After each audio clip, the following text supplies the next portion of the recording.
Here. If you just wandered onto this channel by accident, you don't know me, I'm a motor officer instructor.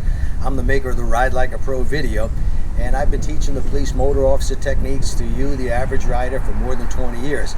Today, we're going to talk about the police version of the Harley-Davidson motorcycles. Now, you should know that Harley-Davidson is the #1 selling police motorcycle in the country and possibly the world. Even little foreign countries, I think Brazil and a bunch of places, they use Harley-Davidson police motorcycles. And the reason for that is, well, I'm going to go over several reasons, but it's mainly comfort for the rider. A couple of things that these bikes come with that you don't find on the civilian version is standard now is the 114 motor. Get a shot of that, camera girl. I think that's on most bikes about a $2,000 upgrade.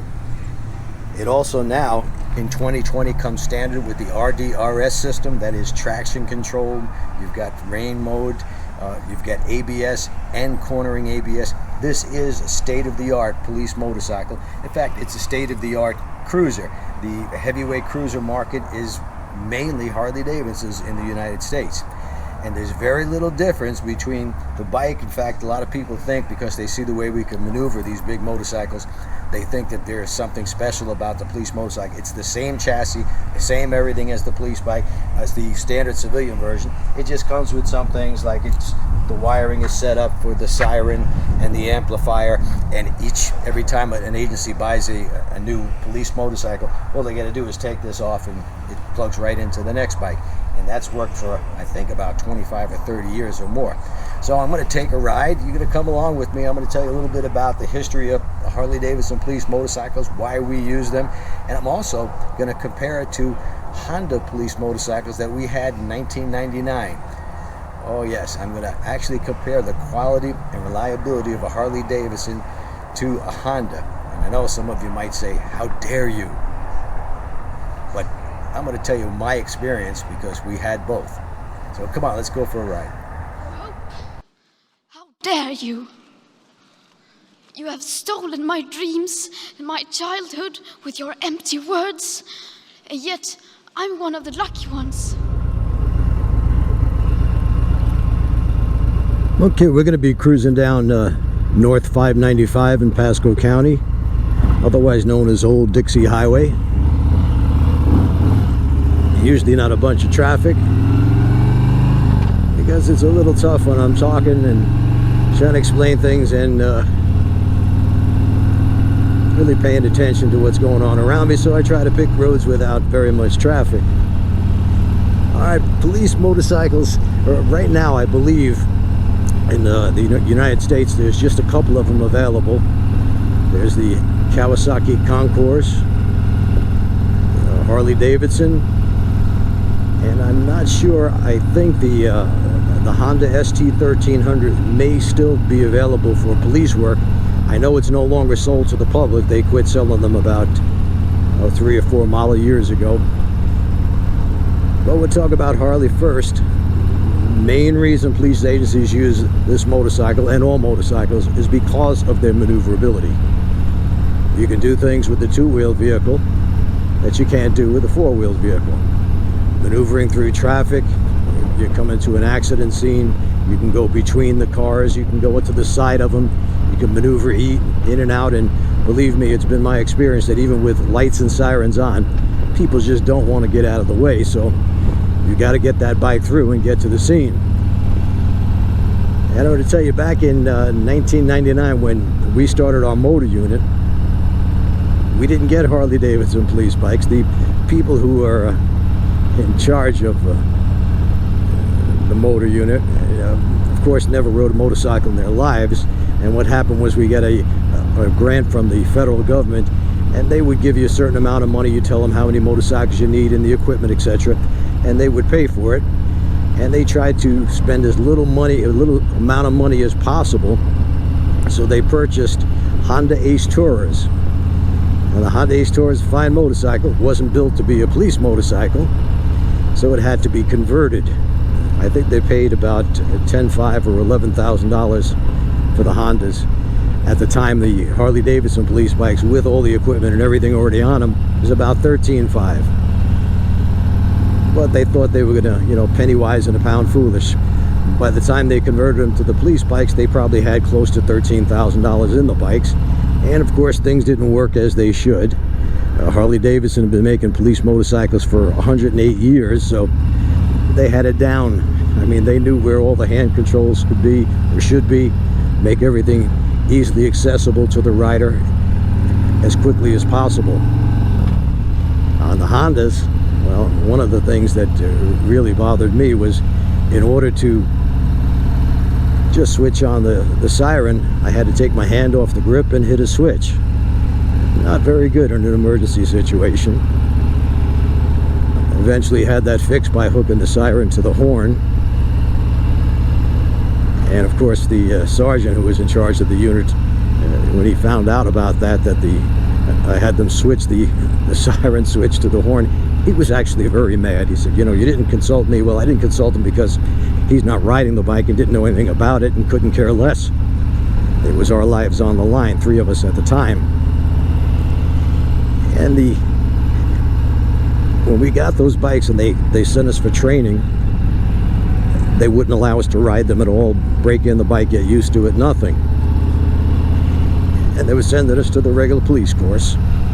2 guys went down to Tampa, and they quickly found out that the course was built around the wheelbase and the rake and trail of Harley-Davidsons. That's why everything is set up at 18 feet, because at 18 feet you've got a couple of feet for error on a Harley-Davidson.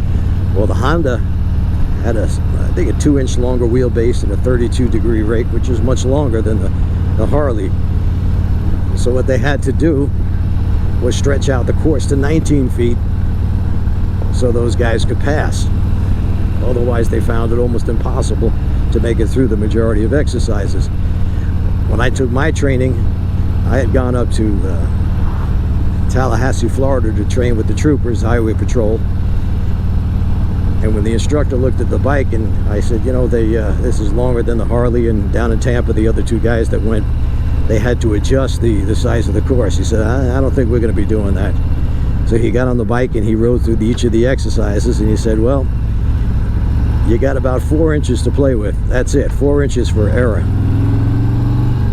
He says, but I did it, and you'll be able to do it. And he was right. It took more effort. In fact, I think about the 3rd day of training, I had to bring the Honda in for service, and they put me on a Harley, and it was like getting on a dirt bike in comparison. I mean, it turned so much tighter, was so much more maneuverable than a much longer Honda Shadow Ace. Also found out that by about 3,000 miles riding under the severe duty that police officers do, the Honda quality or reliability wasn't what it should be. Now, granted, they aren't designed for police duty, but the Harley-Davidson police bikes are the exact same thing as the Citizens version, and they didn't have any problems. So by about 3,000 miles on the Honda Ace Tours, they were using a quart of oil every 300 or 400 miles. And by about, I guess, 10 or 12,000 miles, the front forks were shot, the rear shock absorbers were done, and it's mainly because we have to carry a lot of equipment on the police motorcycles, all kinds of paperwork, plus the extra weight of the amplifier and the siren, etc. And the Honda wasn't built to carry that extra weight, whereas the Harley-Davidson was.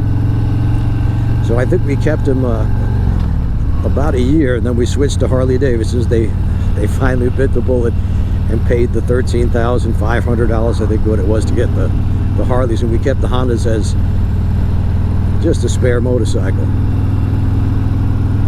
Now, we'd never had any particular problems with the Harley-Davidsons. For what we were using them for, the tires lasted twice as long as they did on the Honda. And I know a lot of people, they're gonna be pissed off when I say this, but both of these bikes, both the Honda Ace Tour and the Harley-Davidson police bikes, I would say, as far as trouble-free, yeah, for the severe duty that police work requires, the Harley-Davidson was much better. And since the civilian version of any of the Harley touring bikes is almost exactly the same as the police bikes. I think you're a bit better off. Granted, it's going to cost you more money, especially when you get a civilian version. They're at least, at that time back in '99, I think the civilian version was about $16,000 or $17,000, and you were paying a premium back from mid-90s up until about 2005. You know, the dealers were getting $4,000 or $5,000, $10,000 over list price. So yeah, the Honda was a better deal economically for sure, as were many of the metric motorcycles, Kawasaki's Nomad and the Yamaha Venture, and they made a few cruisers. But now, as I guess the past few years, it seems that Honda has actually abandoned the cruiser market altogether. They haven't changed they have a 1300 model that comes with bags, but I wouldn't call it a touring motorcycle. And then, other than the Gold Wing, which I think is in a different class, I call that a luxury sport tourer. Honda just about abandoned that market. And what you get on the police bikes, as I mentioned earlier, that you don't get on the civilian version, is the 114 motor is standard. Comes with heated grips, the RDRS system, which consists of ABS, standard ABS plus cornering ABS, traction control. It is a state-of-the-art motorcycle, and state-of-the-art being in heavyweight cruisers. I don't compare this bike to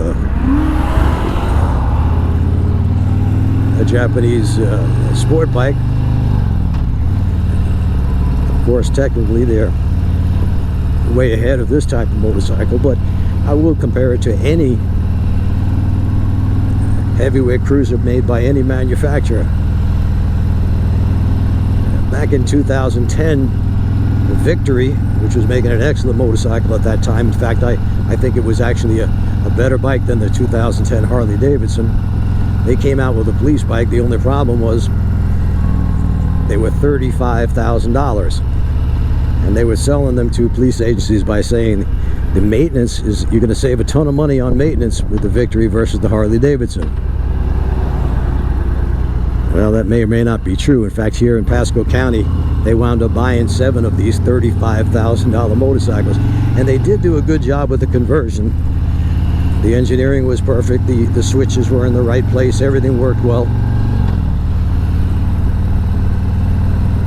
But then, of course, Victory went out of business, and every police agency that bought those bikes better keep them until they don't run anymore, because the resale value, especially on the police bikes, when people know they've been through hard use, let's face it, they're going to lose a ton of money. I don't know what Pasco did here in this county. I think they auctioned them off, but I guarantee you they lost all kinds of money. Plus, you had to buy all new lights and sirens because nothing switched or worked from the Harley-Davidson. On the Harleys, from year to year, you just switch the equipment, whatever optional equipment you put on the motorcycle, you just switch it. Everything plugs right in. It's been the same for many years.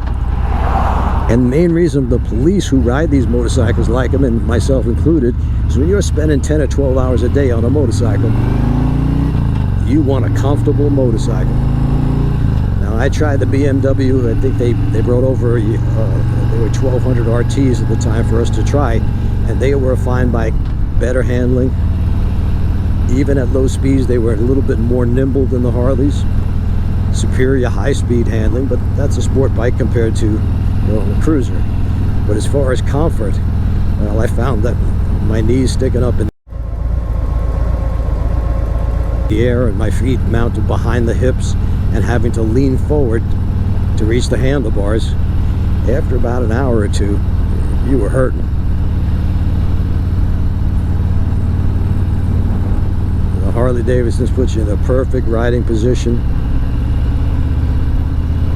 for comfort, for all-day comfort, and I had no problem doing 10 or 12 hours a day on this bike. And you see there's countries all around the world that are using Harley-Davidsons, and they are tough. I mean, it's when you're riding a motorcycle that doesn't belong to you, I know a lot of police officers, they don't exactly treat them like it's their own. They ride them like they rented it. and they take some serious abuse. I believe that the Harleys are built to a higher standard as far as if you're going to abuse the motorcycles. With the Hondas, we had problems with clutches going out quite a bit, brakes wearing out very quickly. The Honda we had, the Ace Tourer, came with radial tires, and they were good for about 5,000 miles and very expensive. I think they were about $225 per tire. The tires on the police bikes, they last about 10,000 miles depending on how hard you ride. So the main reason that police agencies use Harley-Davidson motorcycles is they're a tough bike, they're very comfortable, they fit the purpose, and yes, there are plenty of motorcycles that are faster. Motorcycles like the Kawasaki Concours that I understand they converted for police use. I mean, those bikes have like 160 horsepower, but we don't chase people on the motorcycle. I don't know of any agency that allows you to chase anybody with a motorcycle. That's up to the cars, and the reason, of course, is you get in a crash with a motorcycle at high speeds, it's serious injuries or death. So just don't do it. So the need for that extra horsepower, really, there's no need for it at all. Now this new Milwaukee 8 with the 114 motor, it's got plenty of power. It's extremely smooth.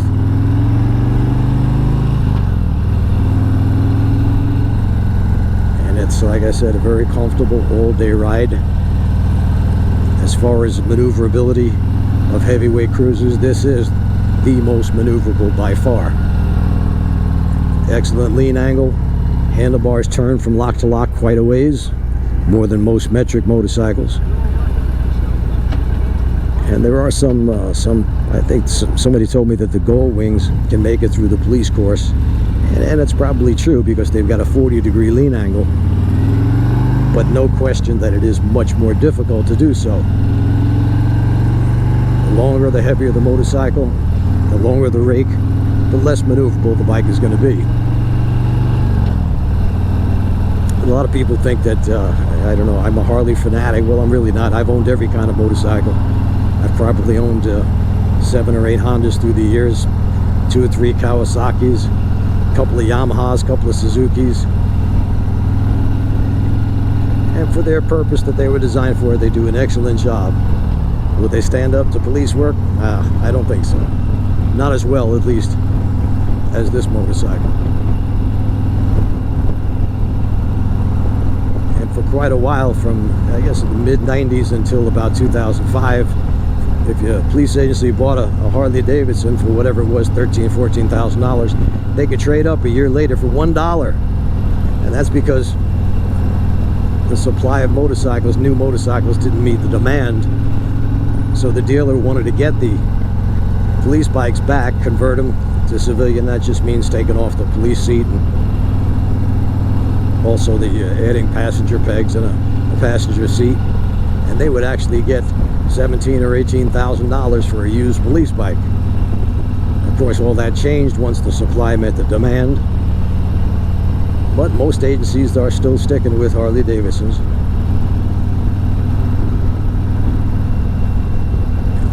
And I'm riding Harley-Davidsons mainly because about 95% of my clientele is riding Harleys. So when somebody comes to my class and we demonstrate the exercises, they can't say, my bike won't do that. You know, first of all, if it's got 2 wheels, you know the proper techniques, you could handle any bike, regardless of whether it's a sport bike or a cruiser, with the ease of a child's toy.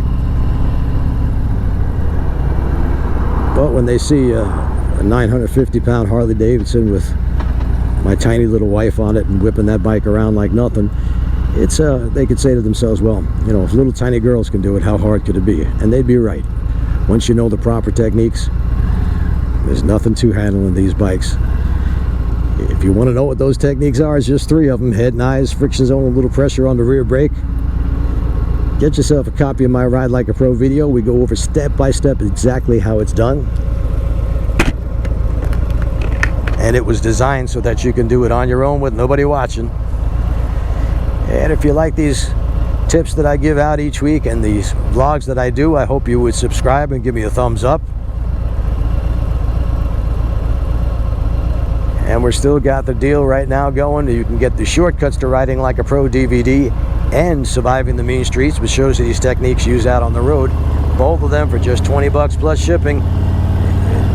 It's not on the website. You got to call to get that. 866-868-7433 between 9 a.m. and 9 p.m. Eastern Standard Time. Don't be calling me at 2 o'clock in the morning from Yugoslavia. We're not going to answer the phone. But Eastern Standard Time, 9 to 9. I'll see you in a few days with something new.